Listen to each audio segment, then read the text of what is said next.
মৃদুল কুমাৰ শৰ্মাৰ অৱশেষত বৰষুণজাক আহিল। বহুদিন বৰষুণ দিয়া নাছিল আৰু সেইবাবেই মই শোৱা নাছিলোঁ। শুকান হালধীয়া পাতবোৰ গছত ওলমি ৰৈছিল। মৃত আছিল সিহঁত। ফাগুনৰ পছুৱাইও আনকি সিহঁতক কাবু কৰিব পৰা নাছিল। বীৰহাস্য সিহঁতৰ বেছিহে হৈছিল। সেইবাবেই মই শুব পৰা নাছিলোঁ। পিণ্ড নিদিলে জানো আত্মাই মুক্তি পাব? পাতবোৰৰ মুখ্য প্ৰাপ্তিৰ চিন্তাত মোৰ টোপনি অহা নাছিল।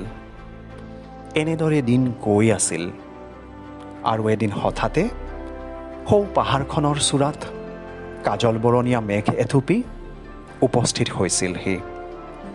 পাহাৰখনৰ পিতৃ ব্ৰহ্মদত্ত জনাই আনন্দতে দুন্দুভি বজাইছিল দুধুম দাদাম।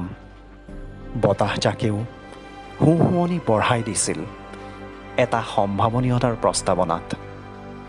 গাজনি এটাইও নিজৰ অৱস্থিতি ঘোষণা কৰিলে ইতিমধ্যে, আৰু মোৰ মনটো লাহে লাহে ভাল লাগি আহিব ধৰিলে। আজি শুব পাৰিম চাগে। দুন্দুভিৰ শব্দৰ দলিচাৰে আগুৱাই মেঘ চপৰাই হৃদয় উজাৰি দিলে। চৌপাশে বিয়পি পৰিল আকুল ভিজা মাটিৰ এক অস্থিৰ নিৰ্যাস। পিতবৰণীয়া পাতবোৰে দীঘলকৈ উশাহ এটা টানিলে বুকু ভৰাই, আৰু আশ্ৰিত হ'ল বসুমতীৰ চেনেহী কোলাত।